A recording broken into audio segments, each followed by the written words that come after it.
The room held its breath. Crystal light fell from a chandelier the size of a compact car, fracturing into the long vein of marble that cut the table in two. Pens were lined up like scalpels. Jackets creaked. The windows threw down 60 floors of winter blue Manhattan and let the city's low electric hum press against the glass. At the far end, Sheikh Hassan al-Rashid spoke in a soft Gulf dialect, words shaped to seem harmless. His translator, thin tie, careful smile, smoothed the meaning into English. Leave the option open for adjustment based on local compliance. It sounded like foam. It carried like a hook. Maya Williams stood against the sidewall in a hotel server's uniform, hands steady on a silver tray of bottled water. She'd learned how to be background, breathing shallow, posture precise. Eyes lowered just enough to read a room without entering it. She smelled money, cologne with cedar. Wool steamed in the morning. The faint, clean sting of sanitizer burned onto Crystal. "Excuse me," she said. No tremor, no rush. The words carried in a line that didn't ask permission. A dozen heads turned at once, a flock pivoting, and still, someone coughed. Someone smiled like he wanted a joke to rescue him. The translator's mouth opened and then didn't. The Sheikh's eyes moved to her, curious before they cooled. "Only a second," he said in crisp English. "You speak Arabic?" She answered in his dialect. "I do, and I know the difference between intention and manipulation." A white-haired partner from Landstone squinted at her name tag, as if it were a bad card. "Is she even on staff?" "What clause do you think you heard?" the Sheikh asked, still measured. "An override." Maya kept her voice level and simple, not a safety. "The phrasing gives you retroactive control tied to triggers you haven't defined. That's not a seatbelt. That's a switch." The translator glanced down at his notes, a small sheen of sweat gathering at his temples. "You have legal training," the Sheikh said. "International finance," she said. "Risk review, National Sovereign Fund, Abu Dhabi." The chandelier hummed with the vents. The room tilted toward her like a wave that hadn't decided whether to break. "You interrupt my statement in front of my counterparts and accuse me of deception," he said. "That is disrespect." "I mean clarity," she said. "If clarity is disrespectful here, then I apologize." Across the table, Robert Malloy rumpled. Careful lifted his hands a fraction. "Your Excellency, perhaps we clarify wording before signatures start to lean on it." The Sheikh didn't look away from Maya. He raised two fingers just enough and security stopped moving before they started. He turned, once, toward his translator. "How long?" he asked softly. "Have you known she's right?" The man's throat bobbed. He assumed. "Leave," the Sheikh said. A chair scraped. A door sagged closed. Silence came back with sharper teeth. "You worked in Abu Dhabi?" he asked Maya. "Yes." "Where?" "Internal risk review. Contracts over 100 million. "You are not a maid," he said. "No," she answered, steady. "But that's the job that pays right now." He looked down at the draft, then up at Malloy, then back to her. The quiet arrogance of the room bent. A little. "This meeting is over," he said. "We reconvene tomorrow, noon." With someone who understands the documents, chairs exhaled. Men gathered their pens like weapons returned. No one spoke to her. The carpet, thick and forgiving, swallowed the haste. In the service corridor, the air changed temperature. The elevator blinked down through floors like a metronome, counting the beat between two lives. "Girl," Carmen said when the doors opened, rolling a housekeeping cart that smelled like lemon and bleach and work. "What did you do up there?" "The kitchen's a radio." Maya swallowed heat in her throat. "Maybe said too much. Or you said it right and they weren't ready." Carmen's eyes searched her face for bruise or regret. "You. Okay. I will be," Maya said. She meant it more than she expected. In the staff locker room, Mr. Jenkins waited with his clipboard and a sweaty mustache. You're on thin ice. He started, words tumbling. 3 calls. You embarrassed the hotel. I protected your guests. Maya said, you spoke out of turn. She stays. Veronica Ellison filled the doorway like a verdict. Tall, silver threaded through dark hair, a presence that rearranged posture in a 10-foot radius. The room took her in and made space. She showed more insight in 5 minutes than some lawyers in 5 months. Veronica said, we don't punish competence. Mr. Jenkins' mouth opened, then closed, then found the floor. Veronica looked at Maya. Off floor the rest of the day. My office. 3. At 2. Woo-sha-woo. Maya stood in front of a glass door on the 31st floor where the Hudson looked like a muscle under light. The office smelled faintly of paper and cold coffee. A single framed photo. On the credenza, Veronica, shaking hands with President Carter, watched her sit. You worked in Abu Dhabi, Veronica said. Not a question. Why aren't you there? My mother got sick, Maya said. I came home. After there was a gap, people stopped reading my degrees when they read my name. That's the world. Veronica steepled her fingers. But today the world noticed you. She pulled a binder from a drawer. Thick, tabbed, underlined in 3 colors. Draft they were reviewing. Annotated. Show me where the floor drops out. 24 hours. The binder's weight found Maya's palm like a living thing. It transmitted responsibility and heat. I don't know if You can, Veronica said. I've seen enough to know. And Maya, she added, softer. Courage like that doesn't hide forever. Back downstairs. Carmen ran a finger along the binder's spine. Well, would you look at that? She said, grinning. Looks heavy with payback. Feels like a test. Maya said, feels like being seen. Carmen corrected. Gentle. The Queen's apartment held its usual small noises, radiator ticks, a neighbor's TV cough, the subway's distant bear growl under the floor. Maya set the binder on her tiny table, made tea she would forget to drink, and laid out sticky notes like a gambler laying odds. She read with a pen in her hand and her jaw set. Clause 1. Harmless until it wasn't. Clause 2.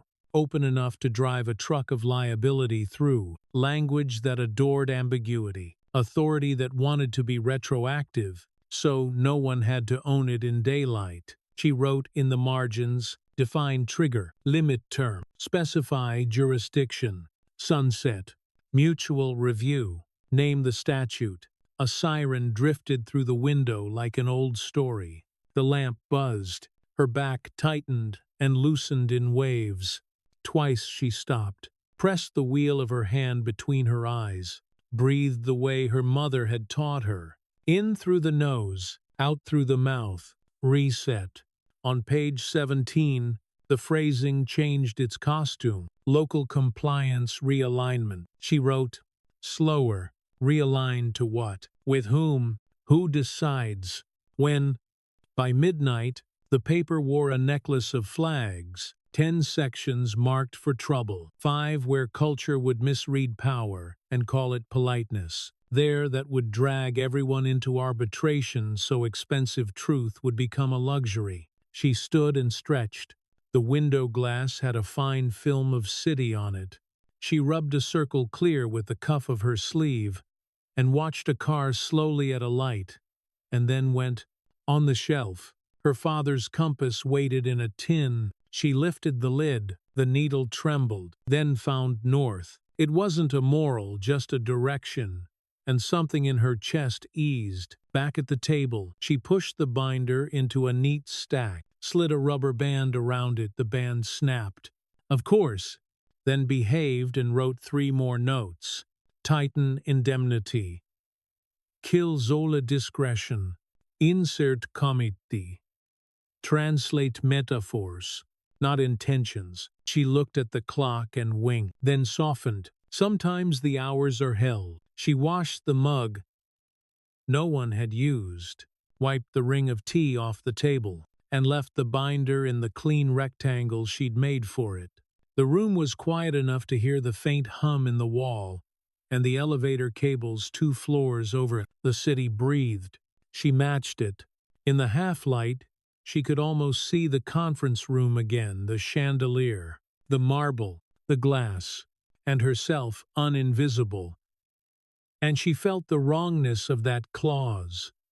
Like grit in a tooth, she had not been able to swallow it. She would not swallow now. She killed the lamp. Darkness settled with the ease of someone who knew the place. The binder kept its shape. The compass needle steadied. Outside, a late train sang to the river. Morning would come with an elevator, a disc, a door that might open, a door that might not. She let her eyes close on the thought that frightened her least. Tomorrow. Speak the way paper can't. The needle steadied. Maya slipped the dented tin back onto the shelf and picked up the binder. Morning light cut a hard line across her kitchen table, turning the flags she'd planted into small, bright wounds. Her palms were dry now, her breath even. With the binder pressed to her chest, she stepped into the hallway that smelled like last night's onions and floor wax, and took the stairs 2 at a time. Veronica's office kept its own weather cool, clean, a rectangle of river pulling the eye. Early, Veronica said, not looking up from her screen. Maya set the binder down, the rubber band thumping once, and slid her notes out in a tidy sheaf, every margin alive with pencil. I flagged 10 manipulation points, 5 cultural misreads, 3 legal landmines. Maya said, "Show me." They bent over the same page until their shoulders almost touched, the paper giving off its faint, warm smell, and line by line Veronica watched the trap spring without sound as Maya named each tooth and where it would bite. "You worked all night." "It was noisy in my head," Maya said. The paper quieted it. Veronica paused at a note. Article 14 of Foreign Investment, underlined twice, and tipped her chin. "You still have it." "Whatever it is." Maya's mouth found a dry smile. "It wasn't lost," she said. "Good," Veronica answered, "because at noon, you're in the room." The clock ran there like a fox. By the time the elevator opened on the top floor, Maya wore a gray dress that fitted like a decision and shoes that made no apologies. The conference suite hummed at a lower frequency today. The chandelier dimmed a notch, the air less perfumed, as if the room had already learned something about itself. She took the seat they offered near but not beside Power, and placed her leather folder on the table. Hands flat, knuckle pale. "Sheikh Hassan," Malloy began, smoothing his tie as if it could edit consequence. "We've reviewed wording. Ms. Williams has helpful revisions." The sheikh acknowledged Maya with a small nod. "Speak," he said. The translator's chair stayed empty, the absence lit like a scar, and the space beside the sheikh held a quiet that warmed and cooled as if it were breathing. Maya touched one page. This phrase, "contingent override," based on regulatory realignment needs, brackets the size of a door, she said. She didn't raise her voice. "Define realignment. Fix time limits. Require mutual sign-off. Without that, you've built a lever anyone can pull when the room is empty." The sheikh's fingers tapped once, twice, then stopped. "Suggest language. Replace override with amendment. Subject to dual jurisdiction review." Maya answered. "Insert a sunset clause 18 months, and tie any change to named statutes." Her pencil skated, wrote the sentence, then crossed a word and wrote it cleaner, and the sound of graphite was a soft rasp that filled more space than voices. She slid the page toward him. The chandelier let out a faint electric hiss like a kettle before boil. No one else spoke because the words on the paper had a specific gravity that pulled attention down where it belonged. "Next," the sheikh said. They went clause by clause. Maya cut sole discretion and replaced it with committee approval. Untangled indemnities nodded to strangle, and translated metaphors that worked in one language but, like certain flowers, deed under different light. The room's posture changed, first suspicion, then the sharp listening of people who suddenly needed what they didn't know they wanted, and even Malloy's pen stopped tapping. 2 hours in, they paused. Water beads walked down glass. A tray of sandwiches sat brave and untouched. Maya stepped into the stone hallway where the building's cold found her wrists and climbed her forearms. "You don't belong here," a voice said. The man blocked part of the light. Polished shoes, young jaw, a tie that had never known coffee. "Michael Trent," he added as if it were a password. Maya leveled her breath. "Excuse me, you're not cleared on this deal," he said. "You corrected a sentence. That's not a chair." She watched the line where his hair met his scalp. "Neat, expensive, intolerant of wildness. My clearance," she said, calm as wet stone, "is in the footnotes you didn't read." His mouth tightened as if the air had been salted. Veronica's steps sounded behind him, quick, light, ending sharp. "Mr. Trent," she said, "take it up with me." Trent's smirk lived a short, unhappy life. He pivoted and disappeared like a suit in a commercial. "You good?" Veronica asked, softer. "He's allergic to chain," Maya said. "Let's keep him itching." Back inside, the temperature shifted again. The sheikh leaned forward when Maya used an image she'd carried for years. Olive trees, planted in foreign soil that still take root, if you tend them with care and name the tools. He listened without moving except for his eyes, which narrowed at the right place and eased at the sentence that made the path through. By the end, the red lines were fewer and exact. Agreement moved like a low tide. They stood, gradually, as if the floor had become trustworthy, and people who had not met her eyes before now lost track of their paper clips and found words they hadn't rehearsed. "Thanks," mostly, and a little wonder. "Ms. Williams," the sheikh said, still seated. She turned. "You spoke truth when silence was cheaper," he said. "Dangerous. Useful." He reached into his jacket and placed a coin in her hand. Old gold, dulled by touch, script etched so fine, you felt it more than saw it. "In our houses," he said, "we mark turning with memory." Maya looked at the coin's edge, nicked and human. Her fingers closed around it, heat pooling in her palm. "Thank you," she said, and let the gratitude sit unperformed between them. When the door shut behind her, the hallway returned with its long echo and its smell of polished stone. She leaned against the cool wall for a count of 5, listening to the building hum through the bones of her skull, then pushed off and walked. Outside, the day had that winter glass light that makes everything honest, whether it wants to be or not. Traffic moved with a patience learned by money and fatigue. Maya crossed the plaza with the coin in her pocket and the needle of the morning still steady in her head. By late afternoon, the hotel's service corridor took her back the way. Stories. Do you think you're walking the same steps?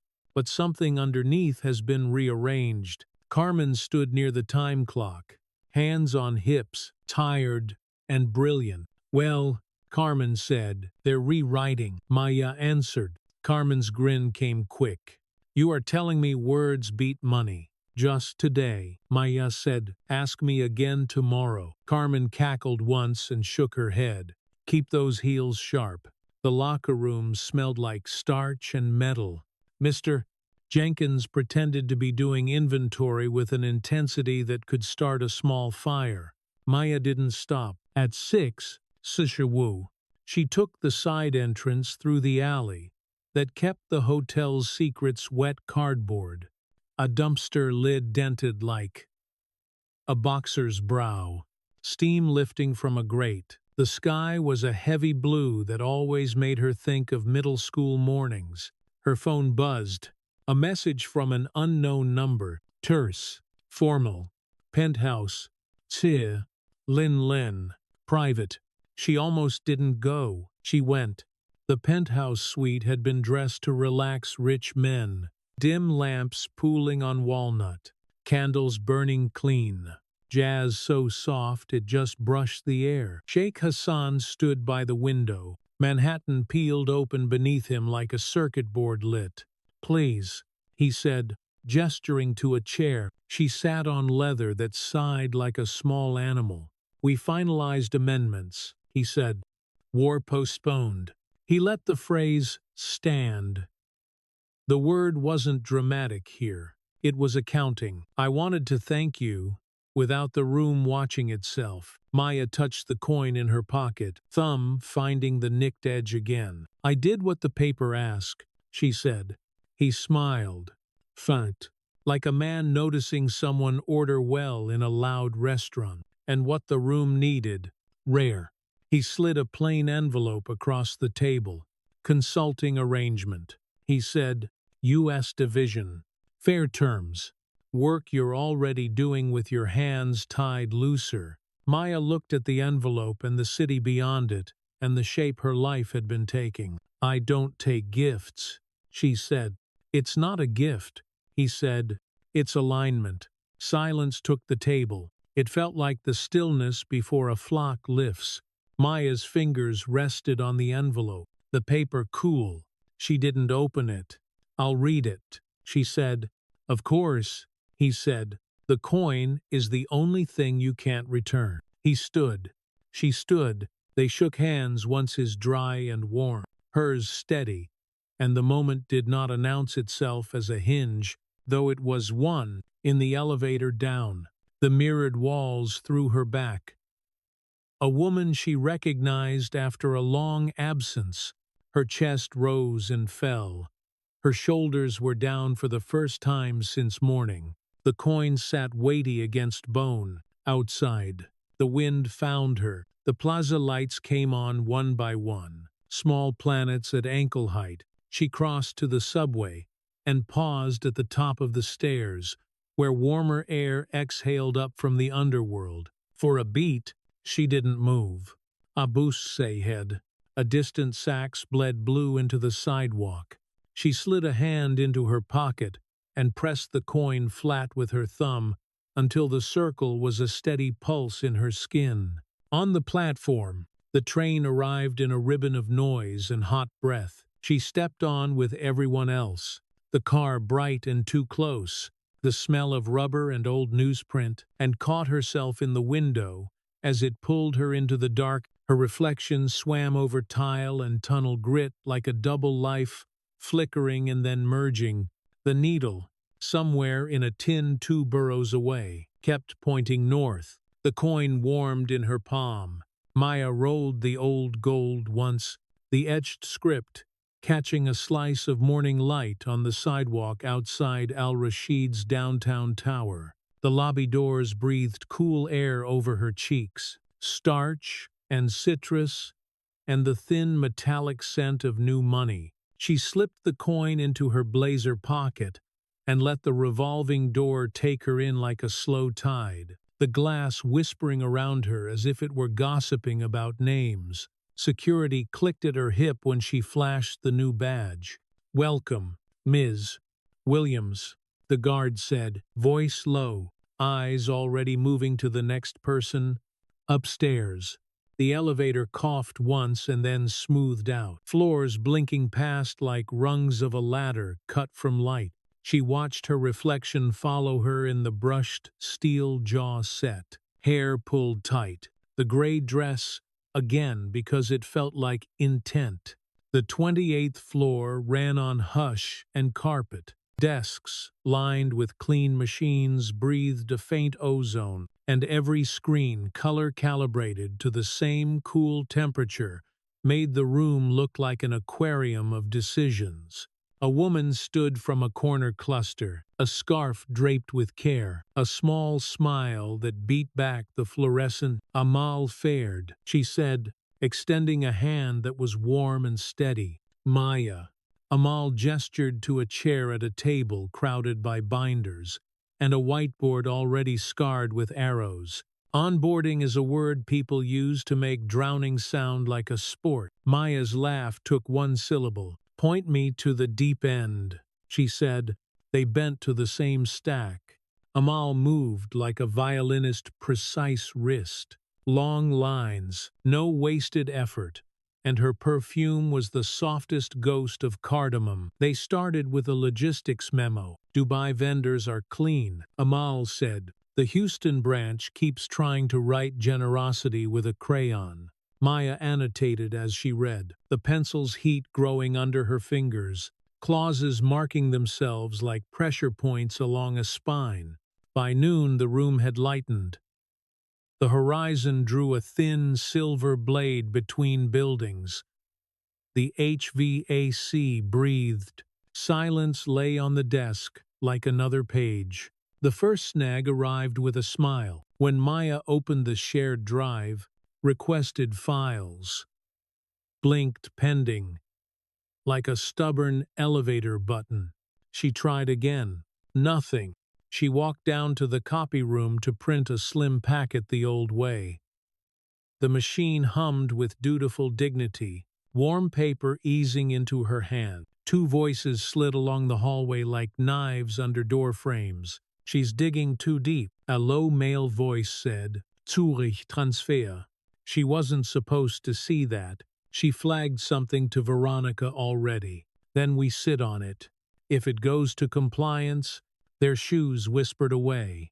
Maya stood, breath shallow, a fluorescent flicker ticking above her like an eyelid that couldn't stop. The word Zurich hung in the stale toner air, chemical and bright. She gathered her pages and counted to 5, with the coin pressed flat against her thigh. Back at her desk, she clicked her way into an archive that pretended to be asleep. A search field blinked, small and lonely. She typed, Zurich. One result surfaced, murky as a fish under ice, a footnote buried in a subsidiary's miscellaneous assets file, a number that made her mouth dry. 23 million marked environmental reallocation, no attached project, no signatures, just a breadcrumb trail of codes through 3 countries. Heat crawled her neck. She didn't flag it. Not yet. She wrote the code down like a thief copying the map by candlelight. Afternoon had the slowed heartbeat of a long haul when she went downstairs for tea. The lobby cafe smelled like scorched milk and cinnamon. She stood at the counter, palmed against the cool marble, watching the steam ghost out of a silver wand that hissed like an irritated cat. A man drifted into her periphery. Crispnavesuet. A briefcase with gold initials, like teeth. Philip Warren, he said, as if he were introducing a sponsor. Maya held his gaze. I've read your annotations. He added, sharp. Some might say sharp is a liability. Sharp cuts clean, she said. He smiled a little. The smile didn't touch his eyes. Truth cuts both ways, he said, and in this building, it knows where the arteries live. He didn't touch her, but his presence tilted the space toward itself. You're stepping on old toes. He went on. Some of them belong to people who don't lose often. I don't dance, she said, their one dry edge in the air. He caught it, blinked, and let a chuckle slip like an expensive watch, barely showing under a sleeve. Careful where you aim your heels. Ms. Williams, he said. I'm aiming at the traps, she answered. Sometimes the trap is the floor, he said, and was gone, leaving a drift of cologne and the heat of eyes still on her back. When she returned to the floor, her badge hiccuped at the glass door green, then red, then green again. Tech glitch, the receptionist said, smiling as if it were a courtesy. At her station, 3 files she'd requested sat open, but the pages she needed had been rearranged. A memo wore yesterday's date. A clause she'd underlined in the morning now red as if it had never meant danger. Someone had till her mess. Maya breathed through her nose until she could hear her own breath, then wrote a note to herself that looked like nothing. Zurich, A.J. Who owns the shell? She folded it into the back cover of her notebook, so it made a small, secret ridge on her hair fingers. Amal returned, cheeks flushed from a fast walk. How's it feel? She asked. Sitting, like I'm being welcomed with rubber gloves, Maya said. Amal snorted softly. They expected you to take the check and fade. I asked for source docs, Maya said. Worse, Amal said, looking at the ceiling for a beat. You read them. They went back to work. By 4, Maya had flagged 3 more slippery phrases. By 5, she'd turned one indemnity inside out, so it stopped being a velvet bag over a head. Cynthia, a junior analyst with excellent eyeliner, leaned over the divider. How does someone go from housekeeping to this? She asked, the tone sugary with a thread of wire. Maya didn't look up. You learn what a trap looks like when it's translated, she said. Cynthia made a small sound like a laugh and vanished into her inbox.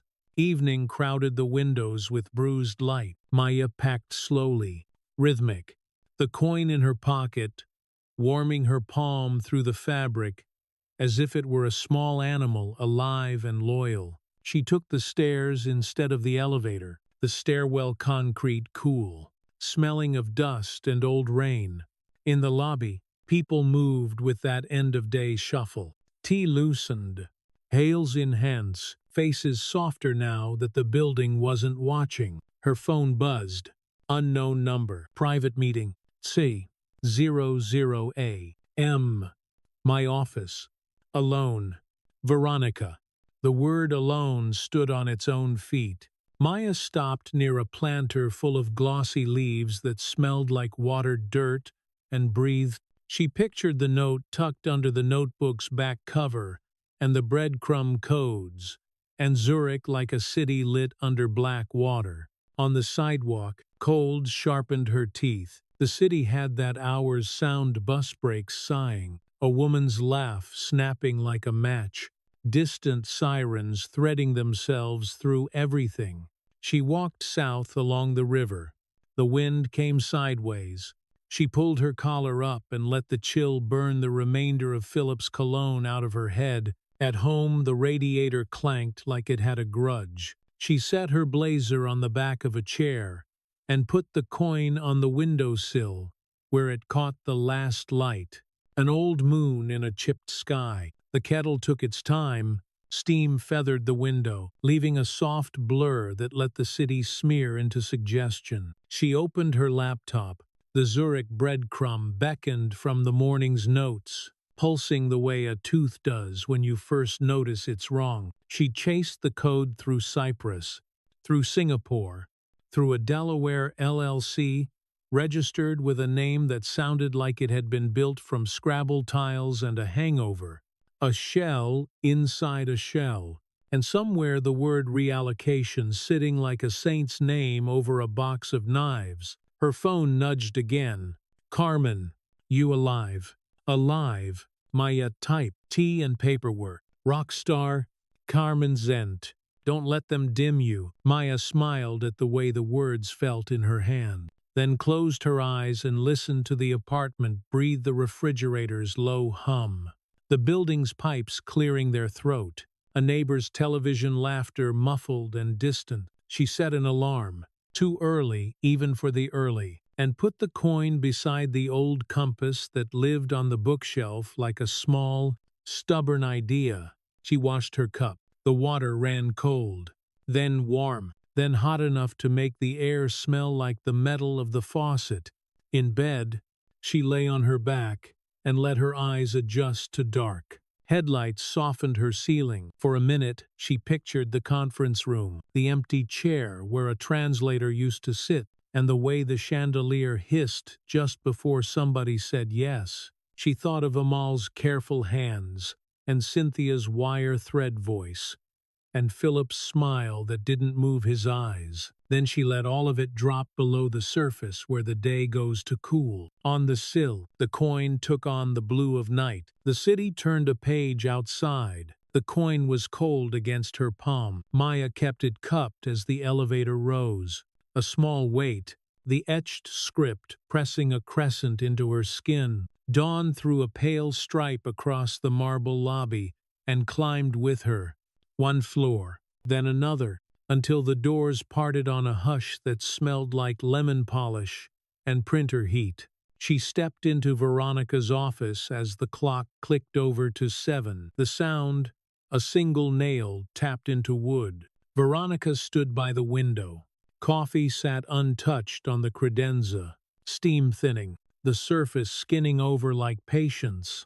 "Lock the door," she said without turning. Maya slid the bolt. Veronica's reflection met hers in the glass, both faces washed in the gray before day decides to commit. "You found it," Veronica said, still watching the city wake. "I saw the search logs ping at 3 in the morning. I wasn't broadcasting," Maya said. "You weren't alone in there," Veronica answered. She turned, silver hair catching a line of light, eyes that had seen people promoted, fired, folded. "Zurich," Veronica said, and the word landed with a soft thud between them. Maya set her notebook on the table. 23 million, she said, named like charity, tracked like contraband. Veronica nodded once, long enough to count a heartbeat, pushed through before the Sheikh's first visit. Disguised, protected, someone thought generosity could be wired by alias. Who signed? "That's the game," Veronica said, mouth flattening. Pieces moved, accounts scrubbed, access narrowed. "I've been pulling threads for 2 weeks. Quietly. I needed someone they'd overlook to walk through the front door. You used me," Maya said, even, not a question. Veronica's stare didn't waver. "I trusted you with something heavier than a binder," she said. "Not the same, but neither is this building." Silence laid down its coat. Beyond the glass, the river shivered under a morning breeze that hadn't decided if it wanted to be wind. Maya's fingers pressed the coin against her lifeline until the metal warmed. "What do you want from me?" she asked. "The rest," Veronica said. "Where it started, where it went, who helped it walk across borders. The board meets in 10 days. If we show them a story without names, they'll applaud the prose and bury the plot. And if we do bring names, then the floor moves," Veronica said. "And men who thought marble meant forever will learn about gravity." Maya nodded. "I'll need raw ledgers," she said. "And old ones, the files they prefer we forget. You'll have a room in records," Veronica said. "A good lock and a bad chair. Amal knows. She won't ask questions you can't answer in a hallway."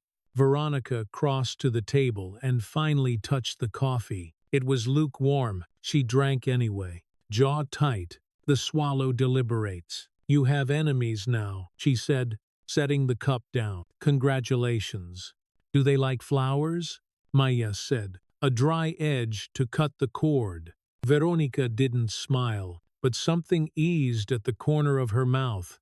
"They like winning," she said. "Don't let them." Records lived in the building's gut. The hallway narrowed to concrete and caged bulbs. The air cooler. Wiring exposed like the nerves of a tooth. A clerk with ink on his fingers led her through aisles of boxes, with names that sounded like they had been chosen by an algorithm afraid of vowels. Inside the room, the chair did, in fact, complain. Maya folded into it and pulled a ledger from 2023. Paper rasped, dust lifted and settled. She traced columns with a capped pen, the cadence like rain starting on a roof, hesitant, then steady, then louder when a number spoke. The shell revealed itself slowly. Legacy Holdings with a Delaware smile. Northbriar with a Nevada P.O. box and a website that loaded only one page. Coming soon. Memos with the corporate tone that says everything without saying it. Environmental reallocation, facilitation, contingent reserve. At noon, Amal eased into the doorway, leaning her shoulder against the frame. "You ate?" she asked. Maya lifted a sandwich she'd forgotten she'd opened, the bread dry as sarcasm. "Technically." Amal stepped inside, gaze skimming the piles. "You're speaking to ghosts," she said. "Some of them write well," Maya said. Amal lowered her voice. "Files you asked for were delayed. Twice. Access glitch," they said. "Cynthia closed your request ticket without notes." Maya rubbed her thumb along the ledger's edge. "Zurich is tattooed under somebody's shirt," she said. "Pick your friends." "Maya," Amal said, straightening, "and tell them as little as you can in elevators." After Amal left, Maya went back into the dark current. She built a map with numbers and arrows. The arrowheads, small teeth. The room held its breath with her. Even the clock on the wall seemed to tick quietly. Embarrassed. At 3, she stood to unkink her spine and stared at the ceiling until the caged bulb hummed louder than necessary. Her phone trembled against the table. Unknown number. The message came in like a whisper pressed to a shoulder. "For your eyes only. Legacy." She opened the attachment. Scans of ledgers she hadn't seen. Entries slanting with a hand that didn't know it would someday be evidence. A line at the bottom of one page snagged her breath. Q4 2023. Environmental Justice Initiative redirected. She sat again, slower this time. The chair complained about both of them. She printed the pages. The printer warmed, gears turning with a small, determined moan. The room filled with that resin smell of toner and heat, a scent she now associated with clarity. By 5, she'd tied codes to dates, and dates to board agendas, and agendas to a meeting where a vote had gone through with a smile. She slid the papers into a manila folder, rounded the corners on the stack with her palm, so it lay neat and submission ready. Before she stood, she pressed the coin into the folder for a second, anointing it with the small ritual of contact. Upstairs, Veronica's door was cracked. Inside, the light had shifted to the color of late-day brass. Maya placed the folder on the desk. "You're fast," Veronica said. "I had help," Maya said. "Anonymous." Veronica arched a brow. "Friend.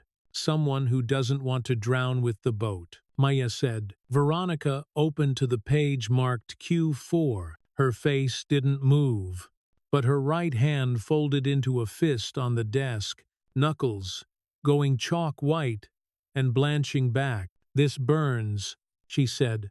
"It should," Maya said. Veronica closed the folder, clipped it shut like a wound. "Take it home," she said. "Don't leave it in our locks. You trust my floorboards more than your safe. I trust what they don't know exists." Veronica said.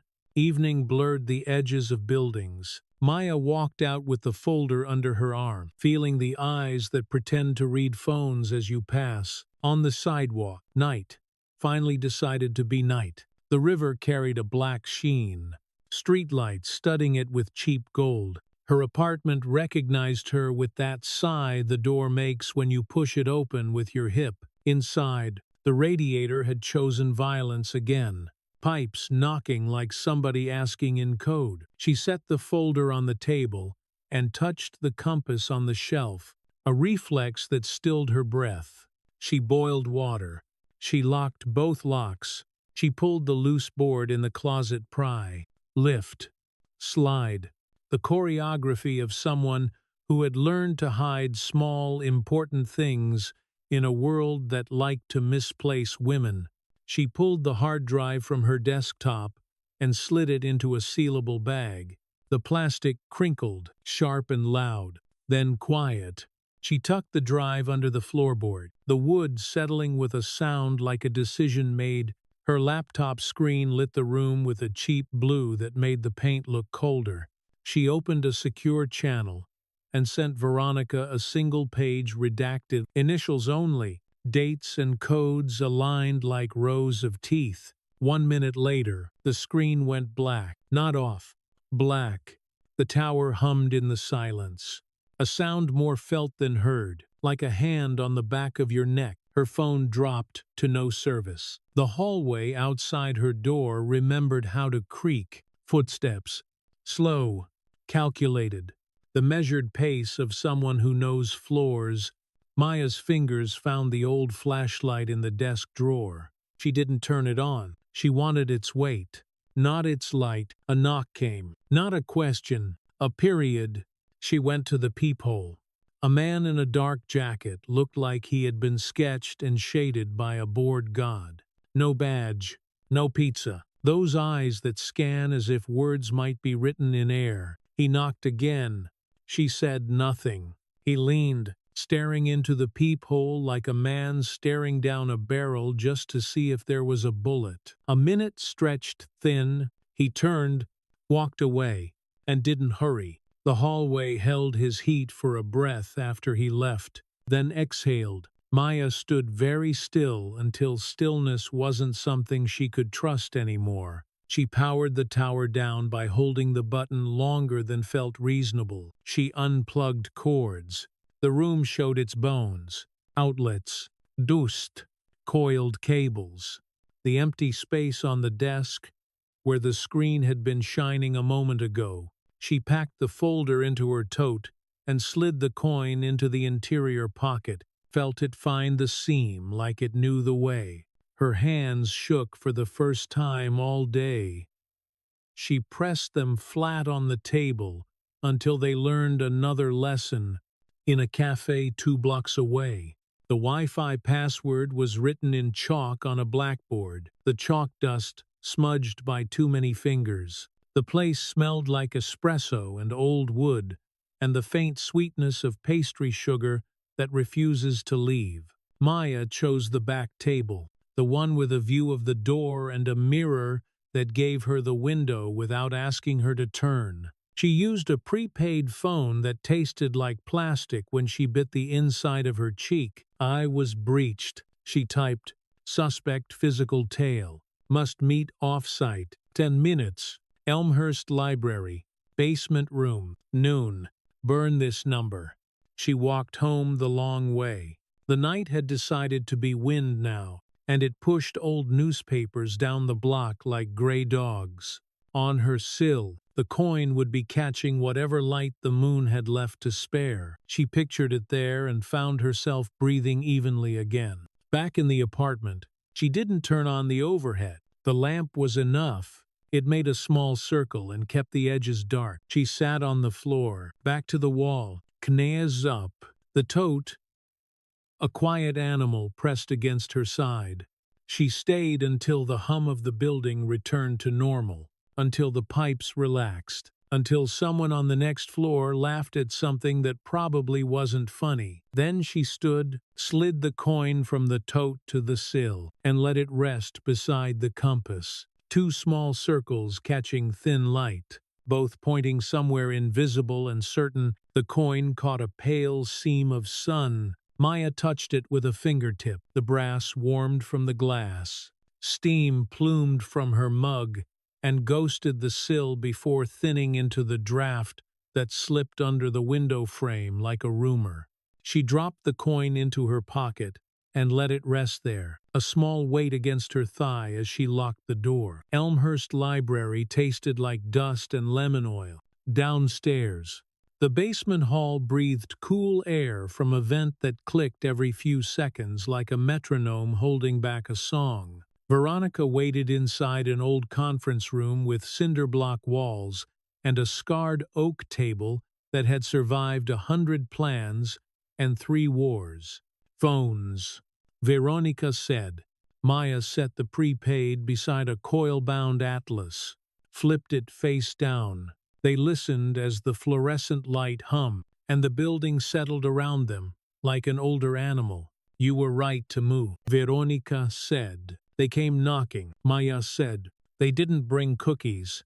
Veronica slid a legal pad across the table. You have the rest. Maya pulled the manila folder from her tote. Paper whispered. Ink lines glinted under the light, numbers threaded into roots that spelled out intent without ever using the word. Q4 entries, she said, and this legacy's ledger's anonymous drop. Whoever sent it understands the handwriting of guilt. Veronica's mouth tightened. Her pen hovered above the page, then came down like a blade. Angelina's bringing someone, she said. Old controller. If there are originals, they're with him. The coin pressed a crescent through the fabric of Maya's pocket. Names, she asked. Soon, Veronica said. Say them too early. And they start erasing themselves. The door stayed shut. Somewhere above, a story hour, chorused vowels and small claps. Down here, the silence had teeth. Board meets in 9 days. Veronica. We don't walk in with smoke, Maya answered. We walk in with fire codes, floor plans, and the match. Veronica looked up. You'll testify. Maya drew a breath that went all the way to the coin. I'll speak. They left separately. Outside, the day had traded gray for a clean blue edged with coal. Maya took the long block to a cafe that smelled of burnt sugar and mint tea, and sat in the corner where the mirror gave her the door without asking her to turn. Angelina arrived with wind on her coat and a seriousness that lived just behind her eyes. Your library looks good on paper, she said, tossing her gloves into her bag. Paper's what they fear, Maya said. Paper remembers. Angelina slid a business card across the table. Elijah Rowe, CPA Ret, embossed in the polite confidence of a man who had once stapled the world together. He kept copies, Angelina said, out of stubbornness, which means mercy. When? Tonight, Angelina said. Queens. He likes to make tea for people who've been lied to. A barista called a name, milk hissed under steam, and the grinder coughed like a small engine on a hill. Make a list, Angelina said. Everything you can't prove yet. He'll know where to look. They worked until the cups went cold. Dates, codes, the blank spaces between lines. By the time Angelina stood, a soft grit had settled under Maya's nails from the paperwork residue, like flour on a baker's hands. Queens smelled like rain that hadn't fallen yet. Elijah's townhouse had a narrow stoop and a door painted the kind of blue people choose after retirement, because they finally can. He opened it before they knocked twice. White beard trimmed, sweater thick, eyes holding the tired generosity of someone who had seen numbers do harm. You took your time, he said, and there was no accusation in it. We wanted to arrive once, Angelina said. He stepped aside. Kitchen, he said. Tea's honest. Sit. The kettle rattled on the gas flame. Stacks of ledgers shared space with framed photos of younger men in brown ties, a woman laughing in a park, a fishing line that remembered a patient river. Why keep copies? Maya asked, fingers on the warm ceramic when he set the cup down. Because they kept forgetting where they put the truth, Elijah said. He pulled a dented lockbox onto the table and slid it open. Paper, thinner from handling. Emails printed because some things need the weight of fiber to be real. Maya read. Her heartbeat climbed into her ears, then dropped into her stomach, then settled somewhere she could reach if she needed to steady it with a hand. Names appeared where placeholders had lived. Philip, an initial that wasn't a shield. Harold spelled in neat practice strokes. June 12th, Elijah said, tapping a date. They learned the word redirect could be taught to behave like charity. Who told you to stop asking? Maya asked. Elijah smiled without heat. Nobody tells you, he said. They move your desk closer to the elevator and change the way your name sounds in meetings. They stayed for an hour, then 2. Night leaned against the windows, and a bus sighed outside like a tired animal. When they left, Elijah pressed a thumb to drive into Maya's palm and closed her fingers around it like prayer. Careful, he said.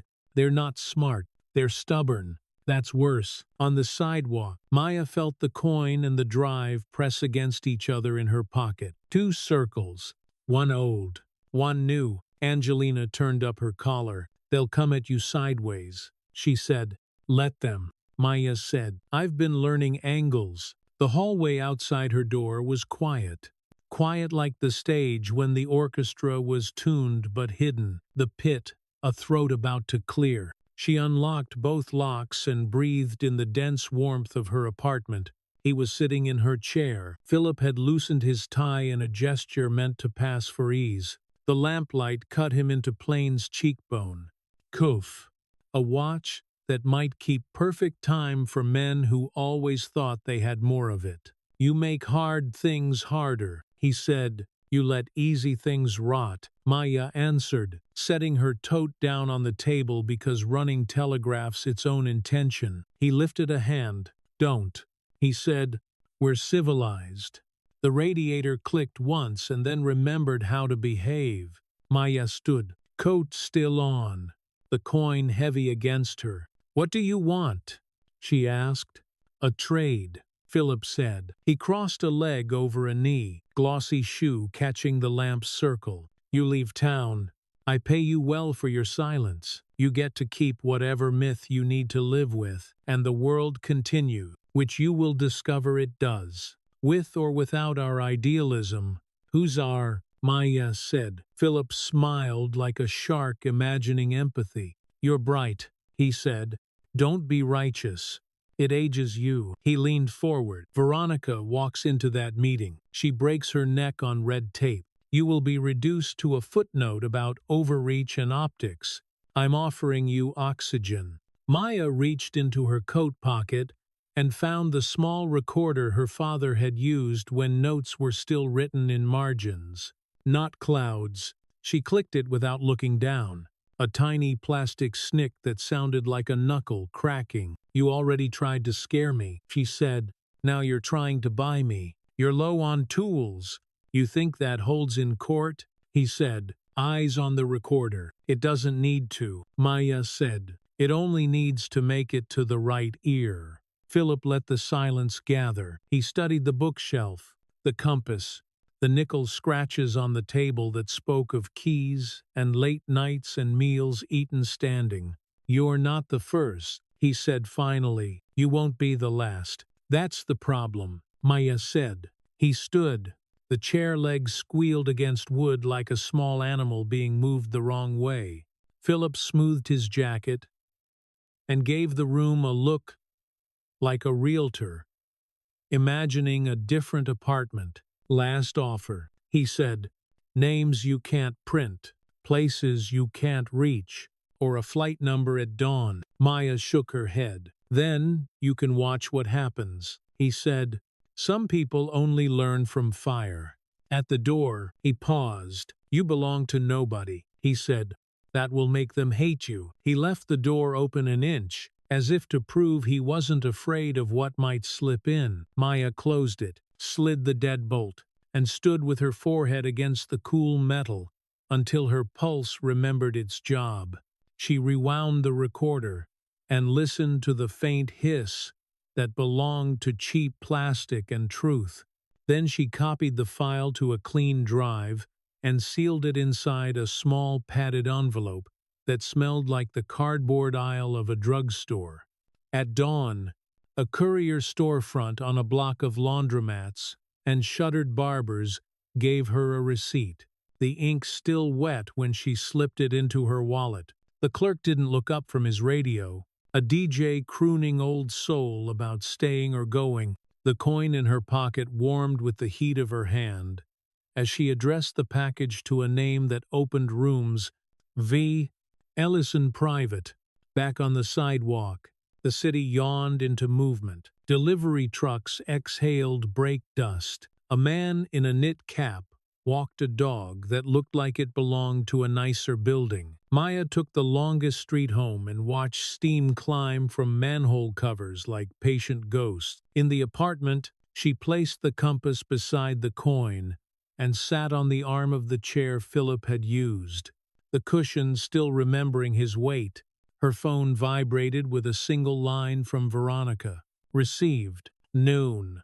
Maya set the phone down and let her hands rest on her knees, palms up. The way she used to sit in church when belief was something you tried on and hoped would fit. The room held very still. The air had the metallic tang of morning and the faint, familiar smell of paper. Two circles on the sill took the light and bent it into something she could carry. The coin sat in her palm like a small sun. Metal warmed her skin, a steady heat that quieted the flutter in her throat. Outside the tower, a bus exhaled, and a street vendor tonged sausages onto a grill, sweet smoke threading through rain-clean air. Maya slid the coin into her pocket, pressed her thumb to its edge, and let the elevator take her up through glass and steel. The boardroom had winter inside it. Light felt white and hard through the windows, flattening the Hudson into hammered tin. A long table split the room, polished as if gilt could be buffed out. She took a seat beside Veronica. Heels clicked, jackets creaked. A pen rolled and bumped to a stop against a legal pad like a heart-learning tempo. Across from her, Philip slipped into a chair, smooth as a poured drink. Sheikh Hassan entered without ceremony. He didn't take off his coat. He didn't look at the view. He went straight to the head of the table and set both hands on the wood, fingers spread, as if testing whether it would hold. Proceed, he said. Veronica nodded once to Maya. The monitor woke, a blue blink that became lines and islands of numbers. Maya stood, the air cool against her neck, and let the first slide breathe before she spoke. Legacy Holdings, she said. Her voice landed clean on the table, not loud, not soft. 3 years of redirected funds, masked as infrastructure facilitation, routes through Delaware, Cyprus, Singapore, Zurich patterns that repeat when intent repeats. Philip shifted, scuff of leather underfoot. Harold's smile tightened into something that showed teeth without joy. Maya clicked to the next page and watched the wire paths unfurl like veins. Not era, she said. Not drift. She held the pause until the glass hummed in the heating vent, and the room had to fill it with attention. Elijah Rowe kept contemporaneous records. Veronica added sliding printed affidavits down the line. Paper moved hand to hand, weight passing like a relay baton. He was asked to stop asking questions. Veronica said.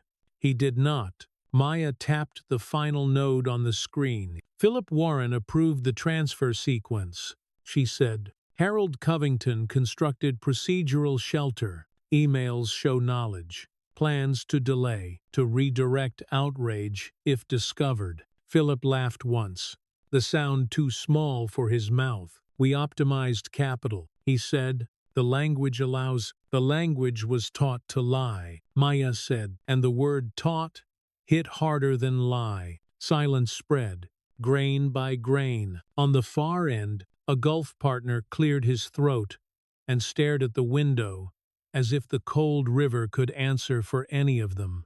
The coin's edge pressed a crescent in Maya's thigh, small pain. Clean. Do you deny it? Sheik asked, not looking at the screen. Philip's jaw flexed. I deny the interpretation, he said. Harold lifted his hands, palms bland. Subsidiaries have discretion, he said. We acted within. Within what? Sheik said. And the question arrived like a door slamming in a house you know well. Within a fog you made, he finished, and sat back. Maya breathed once through her nose. She clicked to the emails, dates sharp in black. June, July, August. Words like redirect, neutralise, delay. The verbs of men who value time only as it pleads for them. These hurts more than it costs, Veronica said quietly. She gestured to a separate stack community agreements, photos of dry creek beds, dashed timelines. Funds, meant for water on tribal land, were siphoned into private equity. People waited for pipes, while you polished strategy. The radiator hissed and went still. Hassan's gaze drifted from face to face and didn't stop anywhere long enough to give mercy. "I trusted you," he said, and the room flinched as if the temperature had dropped. He lifted a hand. "By clause 7.4 of this board's charter," he said, "I enact emergency oversight. Mr. Warren, Mr. Covington, you are suspended effective now. It will remove your access before the end of this sentence." A door opened as if called by his voice alone. Two IT staffers slid into the room, with the silence of people who have practiced being invisible. Philip's laptop closed under another man's hand. Harold's phone surrendered with a soft click that sounded like resignation. "An inquiry begins today," Hassan said. He didn't raise his voice. He made the words stand up and do the work. "There will be restitution." Maya sat. Her knees remembered gravity. Then the chair did. Veronica's hand found the edge of the table and pressed there until her knuckles blanched, and then let go. Philip looked smaller without access. He smoothed his tie as if it still obeyed him. On the way out, he paused by Maya's shoulder. "Enjoy your oxygen," he murmured. "A private weather report from a man who thinks he names the wind." She turned her head. "Breathe carefully," she said. "Smoke stains." After. The room emptied in murmurs and sidelong glances. Hassan held up a finger to keep Maya and Veronica seated. He waited until the door latched, then crossed to the sideboard and poured tea, with the deliberation of a surgeon washing hands. "You stood where it is cold," he said, passing her a cup. The porcelain warmed her fingers. Cardamom lifted in steam. "Why?" "Because the water was colder where the money didn't go," Maya said. She blew across the surface and watched ripples nudge the reflection of the window toward the rim. "I've seen what happens when nothing interrupts men like that." He studied her. Not the way an employer appraises, the way a father registers a child who has returned with a new shadow. "I will need a watchdog who bites and also reads," he said. "Full clearance. Final say on disbursements. Will you take it?" Maya's throat tightened around heat. The coin burned against her thigh, a fresh coin in an old pocket. "I need to think," she said. "Good," he said. "People who say yes too fast are expensive." His mouth tilted. The first suggestion of humor all morning. "Tell me when the thinking ends." On the escape of fire, the city breathed rain. She sat on cold iron with tea in both hands until the metal taught her to hold still. A church bell marked whatever hour chooses the frightened and the brave alike. She touched the coin. It had new heat on its new boardroom light. The friction of a pulled laptop, the burning of a bridge not yet crossed. Her father's compass stood under the lamp inside. Needles resting north because needles do what they must, until someone places a magnet near. Her phone buzzed once. "Angelina, audit team's spinning up." "You?" "Okay." Maya typed. "Warm enough." The sky bruised purple toward the river. On the sidewalk below, a boy in a red hoodie bounced a ball against the wall in a rhythm that tightened, then loosened, then found steadiness again. She inhaled. The air tasted faintly metallic, like a penny on the tongue. She went back inside, coined onto the table by the compass. Both circles caught the lamp and threw soft halos onto the wood. For a long minute, she just watched them sit together, old and older, as if the light had decided to teach them to speak to each other. When evening pushed up from the street, Veronica arrived with pasta in a greasy paper bag, and the kind of smile that happens only when the adrenaline is not yet done with you. "Eat," she said. Dropping onto a chair, Maya twirled noodles and let sauce stain the edge of her thumb. "You saw his face," Veronica said. "I saw two," Maya answered. "The one he wears, and the one reflected in the window." when he thought nobody was looking. Veronica snorted. "We should bill the glass," she said. They ate. Forks scraped. Radiator hissed back awake. A neighbor's TV climbed a laugh track and then died. "Offer," Veronica asked. Maya nodded, mouth full. "Will you?" Veronica said. Maya swallowed. "I want the seat," she said, "but not because it's a seat, because it's a lever. You'll bleed for it." Veronica said. "I've bled for less." Maya said. Night knotted itself above the buildings. Maya stood and washed plates under water that ran too hot. Heat needling her knuckles until she felt present again. Veronica dried with a dish towel that had known better days and said nothing, because silence can hold the kind of agreement words dilute. At the door, Veronica paused. "They'll come softer now," she said. Smiles. Honorary titles. Dinners with too many forks. Maya smiled. "I own one fork," she said. "It's loyal." When the apartment went quiet, the clock on the stove ticked its cheap tick. Maya sat with the coin between thumb and forefinger and rotated it slowly, slow enough to feel the micro ridges catch and let go. She thought of pipes humming awake in the Midwest, of school sinks that might finally run clear, of the particular sound children make when water arrives. She set the coin down beside the compass and turned off the lamp. The window held a slice of city and a faint, stubborn star. In the dark, two circles cooled promise and direction, and she let them. The compass and the coin lay side by side. Morning light pooled over the metal, one face dull with years, the other bright and unearned. Maya rested her fingertip on the coin's edge and felt the tiny teeth that promised both direction and bite. She dressed, choosing the navy suit that didn't pretend to be armor.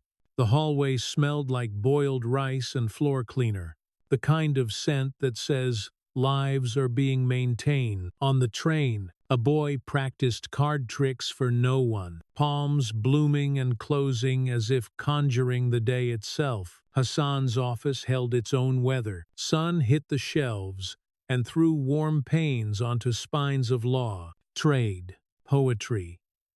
Cardamom ghosted from a cup. He rose without smile or frown, a man who understood that agreement should be an action, not an expression. "Have you thought?" he asked. She nodded once. "Yes." He waited, not rushing to see what mattered. "I'll take it," she said. He breathed out a quiet breath. Not relief, not victory, something like consent. "Then let us stop building glass and start building bones," he said. By noon, her badge changed color. A printer heat-scrolled new access. The lamination still warm when it hit her palm. Angelina and Amal were waiting in a small conference room that smelled like dry erase and fresh toner. "We need structure," Amal said, sliding a legal pad with neat columns. "Access, audits, protection, community voice."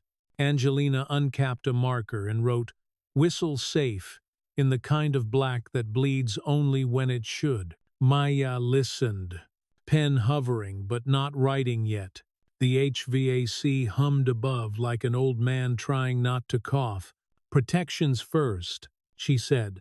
"No one sticks their head up if we leave it exposed." They built a list that looked like a life raft. Anonymous channels routed through an external firm.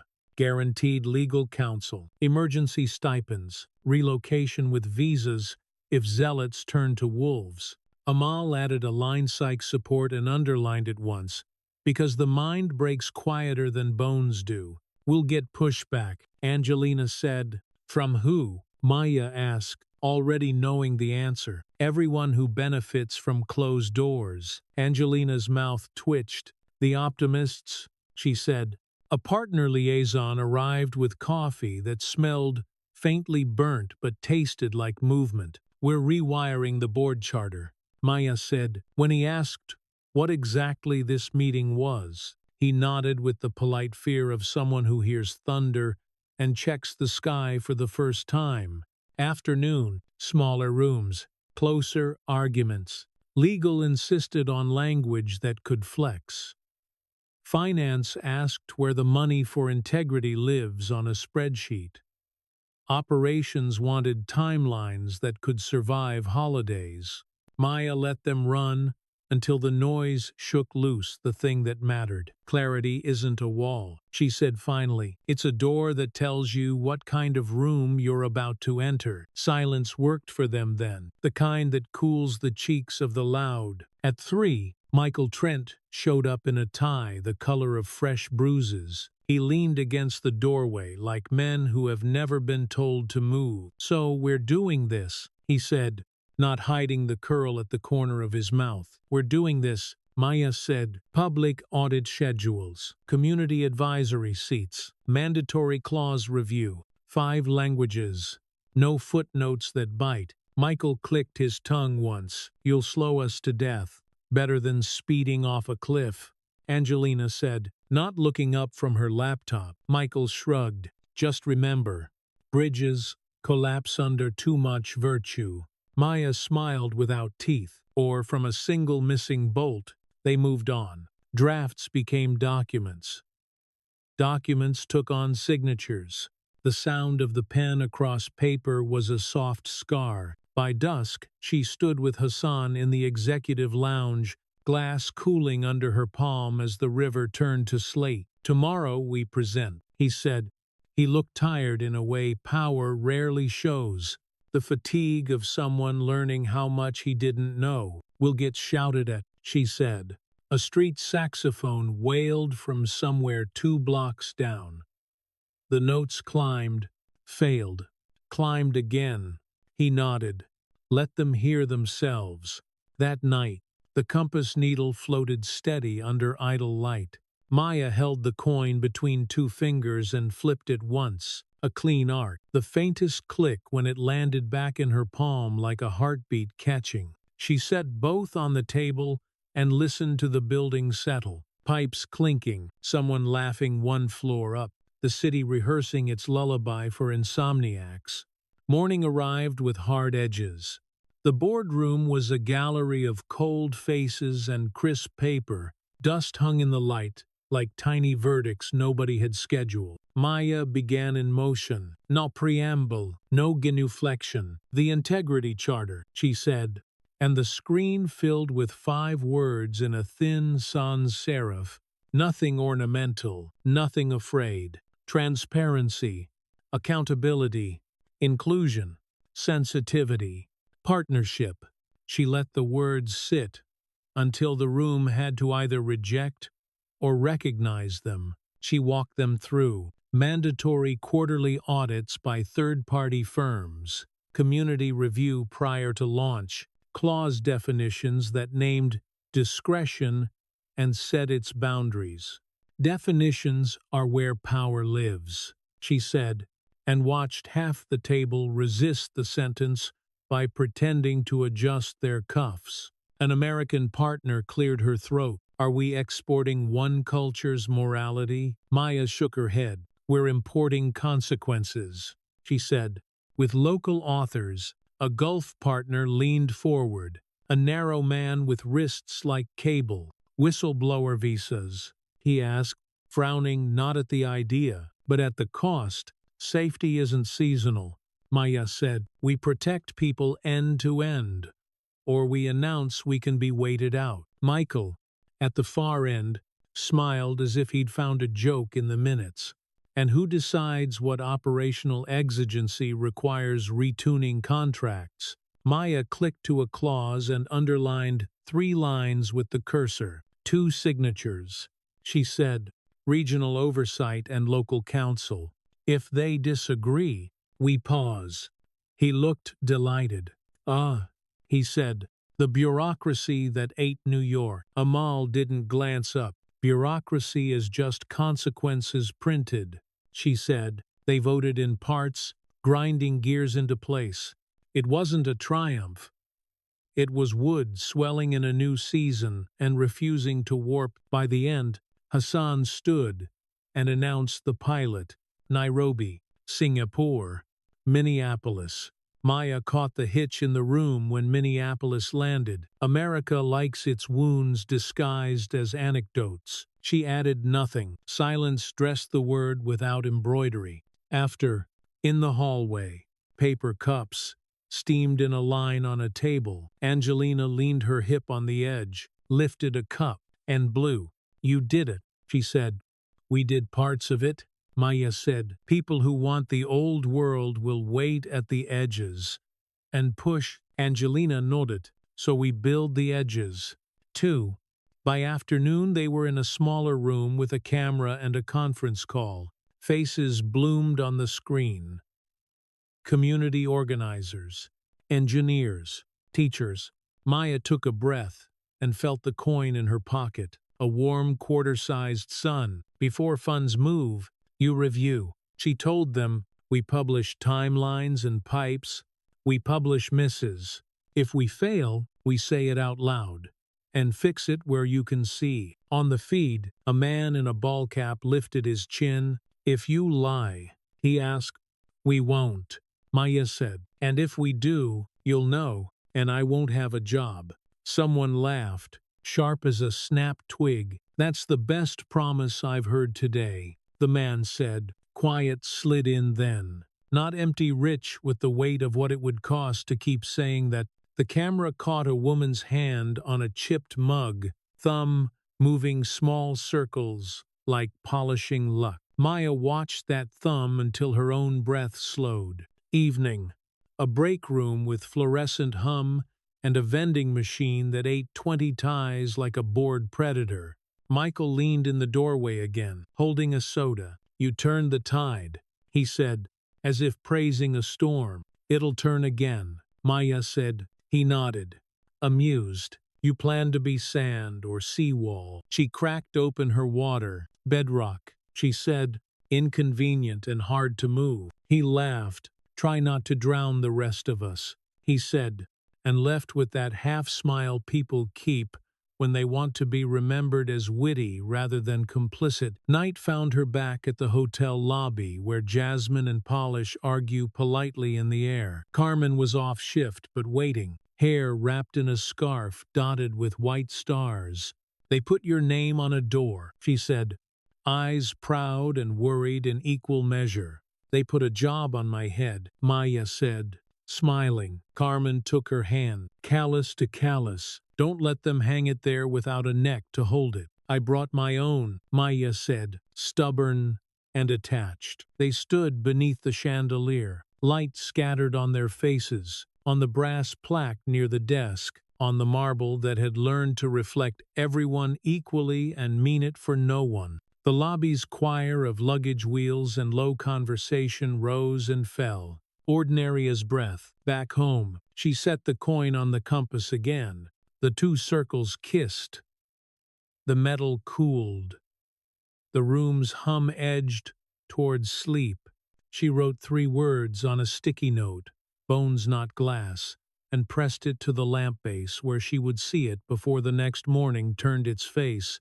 Outside, the city practiced its future sirens far away. A couple arguing softly on the stoop, a delivery truck reversing with dutiful beeps. Maya lay still and felt the day pass through her like river, through a gate newly lifted. In the dark, the compass held north without checking who asked, and the coin remembered heat it hadn't earned and would have to keep earning. The coin rode her pocket like a small sun. It warmed with her steps, ticking against the lining each time she turned. The compass in her bag lay still, a hush of metal that said, "Pick a line and walk it." The museum smelled like lemon oil and old stone. Light slid across marble floors and up the ribs of a Calder mobile. Shadows, cutting slow circles over people who had dressed to be looked at. Veronica waited near a sculpture that resembled a question mark bent under its own weight. "You ready?" Veronica said. "As I'll ever be," Maya said. They faced the room together, 2 women in dark suits among gowns and tuxes, carrying a binder no one wanted to see, and everyone would ask about later. Donors spoke, A curator thanked money for pretending to be love. A quartet cut the air into small, precise squares. Maya watched Hassan drift through the crowd with the calm of an old navigator reading currents. He stopped beside a woman with square glasses and a weathered tote bag, at a gala that encouraged clutches, the kind of detail that told her everything. "Dr. Torres," he said, and turned. "This is Maya Williams." Torres's handshake was dry and frank. "I've read the charter, Maya nodded. I'd like you to tear it apart." A smile threatened. "We prefer stress test." "Same thing," Maya said. "Different room." They stepped to the side, near a window that reflected the city back with blunt honesty. Maya laid out the pilot plans like a map, her finger drawing routes across the glass. Nairobi, Singapore, Minneapolis, and 2 more dots that waited for names. "We want 2 foundations to co-own the oversight," she said. "Not parade it. What do you lose?" Torres said. "Control." Maya said. "What we gain matters more." Torres adjusted her frames, lenses catching a flick of chandelier. "Send me everything. If it smells right, we'll bring our own auditors." Across the room, Michael held court with a cluster of legal men whose laughter died each time they checked to see if anyone was listening. He lifted his glass toward Maya, insincere civility, glowing like a cheap lamp. She lifted hers back, equally polite, and broke eye contact first. That was the win. Rain leveled the city by the time the event ended. On the hotel roof, puddles held the skyline in shattered pieces. Veronica handed Maya a paper cup of coffee that tasted like burnt toast and something comforting. "You did it," she said. "We opened doors," Maya said. "Now we have to stand in them." A gust pushed their hair back. Below, sirens stitched the night together. "You ever think about leaving?" Veronica asked, not looking at her. "Sometimes," Maya said. "Then I remember who we'd be leaving to." Veronica snorted. Dry humor at sea level. Dangerous skill.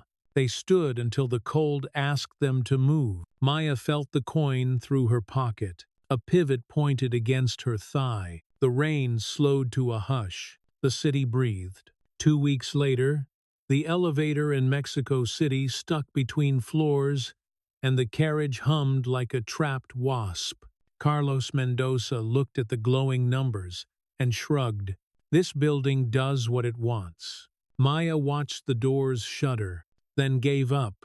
"So do we." The office they finally reached had fans that clicked and windows that refused to close. Posters of blue canals and green parks curled at the corners from heat. A table held a plastic pitcher of water sweating into a ring on wood. Sophia, a neighborhood councilwoman with a clear gaze and scarred knuckles, pushed a folder across. "Remediation," she said. 3 times promised. 3 times delivered to photo ops. Maya ran her thumb along the folder's edge. "We won't pay until pipes turn." An engineer with ink stains on his fingers and grease in his cuticles spoke slow. "You'll publish the schedule." "Weekly," Maya said. "Public portal.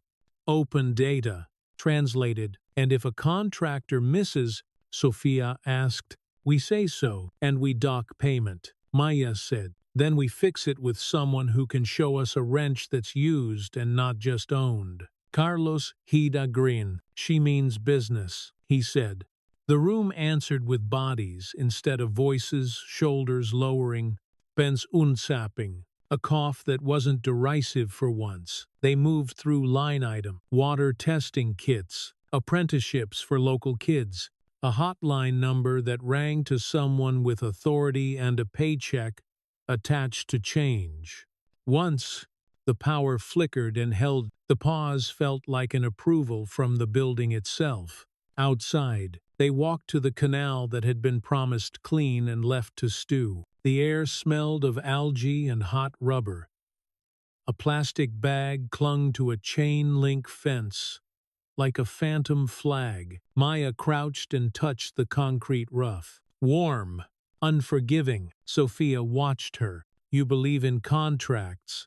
I believe in consequences. Maya said, paper is just where we write who will feel them. A boy on a bike skidded past, tears hissing on dust. Carlos shaded his eyes and nodded toward the water. We'll bring school kids when the tests start. Let them own the numbers. Maya stood. The world shifted, one click closer, to a shape it had not yet held. Back in the office, she left a small brass taken near a chipped sign. Not for ceremony, not for luck. Just a mark to tell herself later she had been responsible here. The coin in her pocket warmed like a secret that wanted to be told and kept both. She didn't bring the compass out. Some moments require their own north. On the flight to Bucharest, she slept in 6-minute shards. The cabin air held recirculated coffee and a whisper of cold metal, and the seatbelt buckle pressed a soft bruise into her hip. When her eyes opened in clouds, she wrote 3 lines in her notebook without titles or dates. Pay slow, publish fast, let locals call fouls before lawyers do. If the metric can't be explained at a kitchen table, it's probably a trick. The Romanian office had fluorescent tubes that hummed like insects and windows that watched a brown river carry old stories. Questions arrived, shaped like knives: data privacy, procurement audits, infiltration by friendly thieves. Maya cut each back into a tool, refusing to bleed on the table. A young analyst with a buzz cut and a tie he kept tugging loose cleared his throat. You'll be gone in a year, he said. What then? Maya pushed a rectangle of paper across names of community council members, budgets, a timeline that didn't depend on her face. Then these stays. Angelina joined by video, the connection crackling like a vinyl record. She walked them through the anonymous channels and the call trees for when somebody gets scared. Amal followed with visas that moved faster than fear if pushed by the right hands. By dusk, they stood on a terrace with a view of rooftops and satellite dishes that looked like open ears. Snow threatened in the air, though the forecast promised it wouldn't land. Maya felt the coin, cool now, and pressed it flat with her palm to warm it again. Back in New York, a conference room filled with faces in boxes. Nairobi reported a community vote that turned a contractor away. Singapore showed a clause translated into 4 languages with the same teeth in each. Minneapolis displayed a dashboard with clean lines and a sharp red square that meant missed tests. No excuses. Fix by Friday. A man in a cap on the Minneapolis feed leaned toward his webcam. You said we could see your misses. You can, Maya said. He held the gaze. Good. Because we will. Silence held for a breath, rich and heavy. The kind you don't rush, because it means you told the truth, and someone believed you might keep doing it.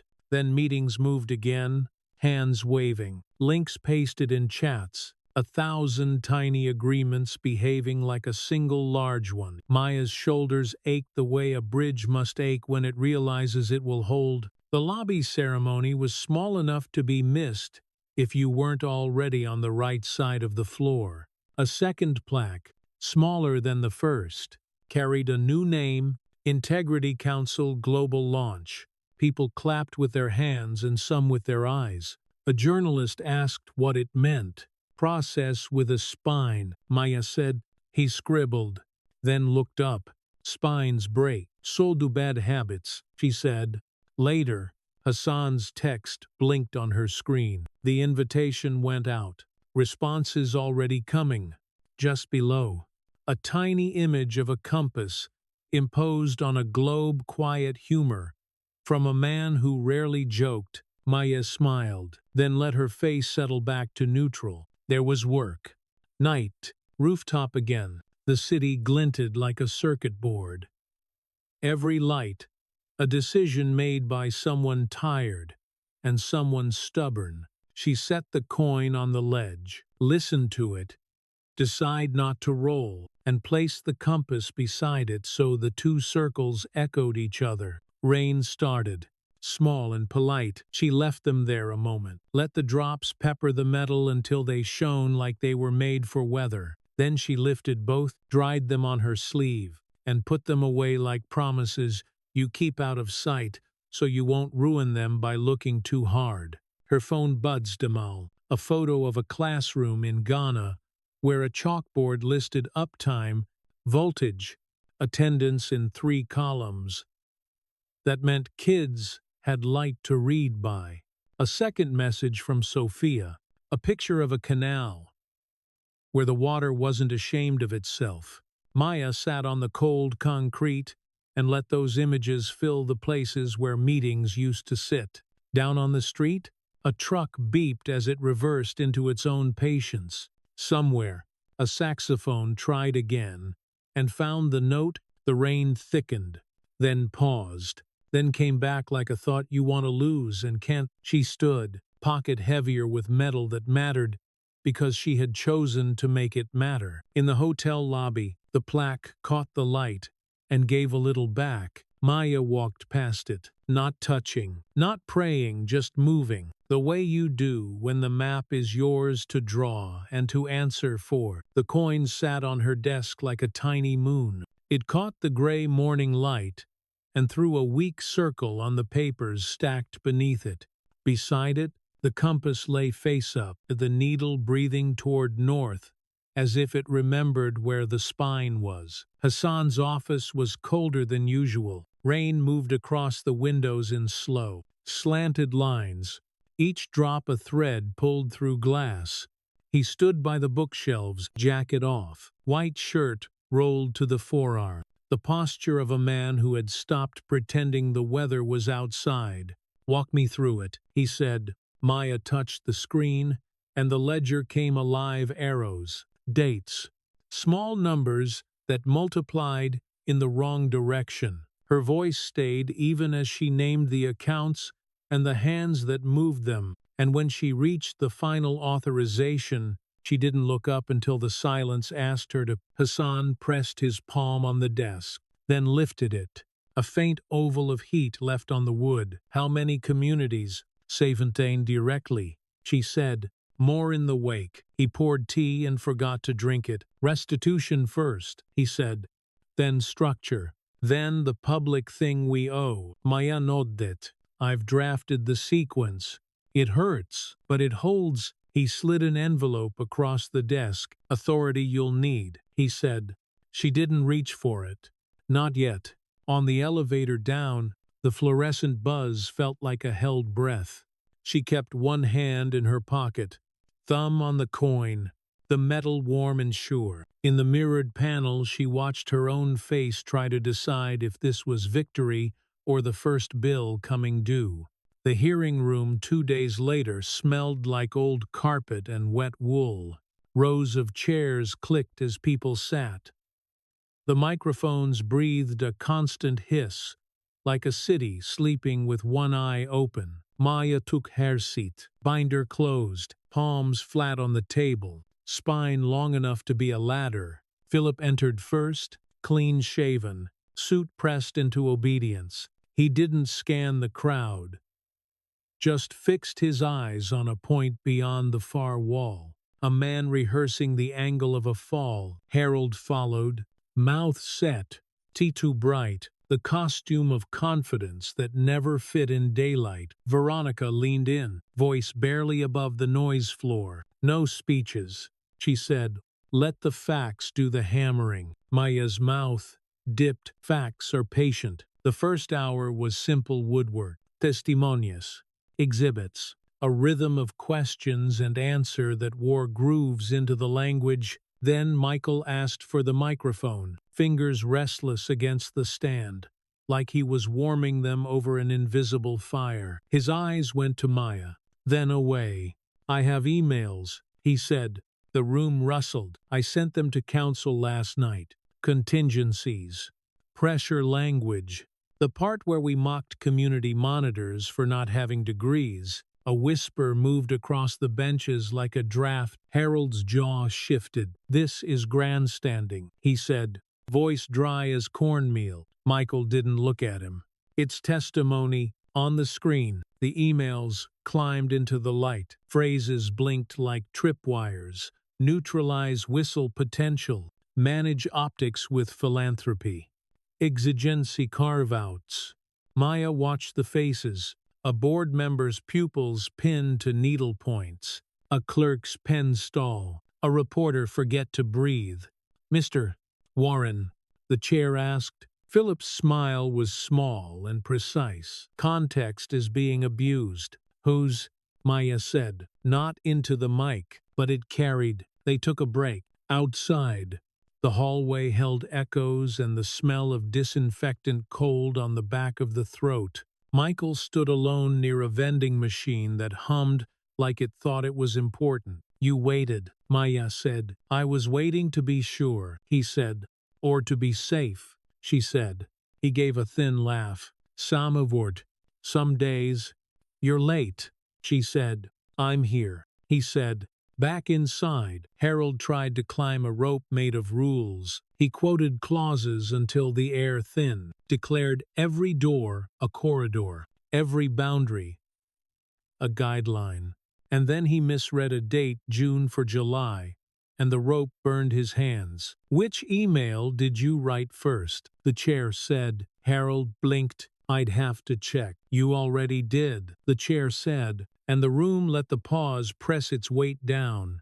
Self-destruction doesn't sound like a crash. It sounds like a sentence ending where it shouldn't. It sounds like a man taking off his watch and placing it beside a microphone he no longer owned. Under the rain that hadn't stopped, Maya crossed the plaza with Veronica. The concrete shone dark. The fountain coughed up water like a machine trying to remember why it had been built. They walked without talking, until the steps forced them to turn. "You."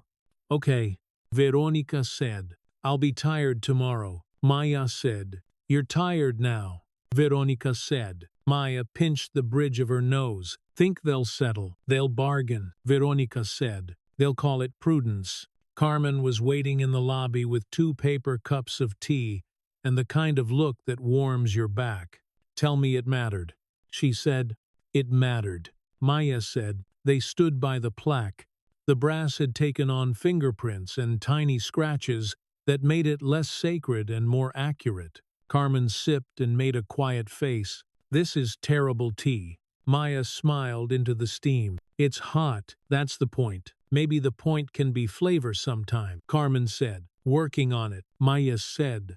Upstairs, the night found her apartment restless. She set the coin and the compass on the table, then killed every light except the kitchen hood, which threw a low gold triangle across tile. She rested her forehead on her forearm and listened to the building pipes ticking, a neighbor's laugh through 2 layers of wall, the elevator cables whispering a story about weight and trust. Her phone buzzed twice. Sophia, a photo of a milky canal turned jade.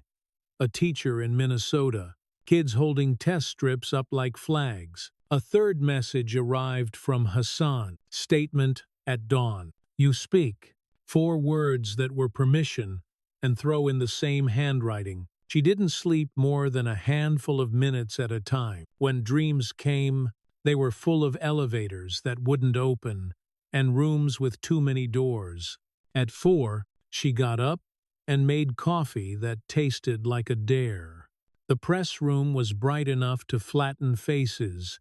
Cameras blinked red, a field of angry small eyes. She stood at the podium, fingers light on the edges, and waited for the cough that always begins things. Hassan went first. Plain language in a steady frame. Apology without lace. Restitution with dates. Independent oversight that didn't report to him. Then he stepped aside and left the space for her. Maya felt the compass in her pocket. The needle. A heartbeat. She didn't take it out. "You'll have the documents by end of day," she said. "Not summaries. Documents. A reporter lifted a chin. "Why should we trust you?" "You shouldn't," she said. "Trust the tests. Trust the audits. And if those fail you, call me and I'll meet you at the site." A laugh slipped loose from somewhere in the back dry. "Surprised?" "Human?" Another voice asked about jobs. Another about charges. Another about whether ethics can be engineered like a bridge. "It has to be," Maya said, "or it becomes a mural." When it ended, the hum lingered like aftertaste. She stepped into the corridor, where the soundproofing failed, and the vending machine revived its song. Michael stood there again, hair damp. "Tea low, sir." "You looked like you meant it," he said. "I did," she said. "You always going to," he said. She considered the wall clock, cheap plastic stuck at 10, 12, because nobody changed the battery. "I'll try," she said, "and build something that outlasts me failing." He nodded once, a concession to the kind of math he hadn't practiced. Later that week, she found Elijah sitting on a bench near the East River, coat buttoned wrong, hands folded around a thermos like a prayer. Wind ran up the water and laid it back down. He watched her watch the current. "You made them listen," he said. "For now," she said. "That's all we ever get," he said. "Then we make new ears." She took the coin from her pocket and set it on the bench between them. "If this is a memory," she said, "it belongs to more than one pair of hands." Elijah didn't touch it. "Keep it until it's heavy. Then give it to a kid." They sat, letting the cold talk through their coats. A gull landed, considered them, and changed their mind. Maya slid the coin back into her pocket and felt its weight complied. The weeks telescoped, letters went out, money came back, schedules posted. The first public dashboard took heat and kept standing. Maya lost hours to rooms without windows and gained minutes that tasted like clean water. One evening, near closing, she walked the hotel lobby alone. A boy stood at the plaque, lips moving as he sounded out the words. His mother tugged his sleeve. He stayed a beat longer, fingers hovering over the letters like he could feel meaning through brass. On her last night before the flight, she packed slow. The compass went into a cloth pouch. The coin she placed in the small pocket of her carry-on, where keys used to rattle. She checked the apartment twice and stood by the door, listening to the quiet say, "Go." The taxi ran lights on wet streets. The city rolled away and then returned to the side window, a reflection that refused to be past tense. At the terminal, glass walls gathered the dawn and broke it into panes.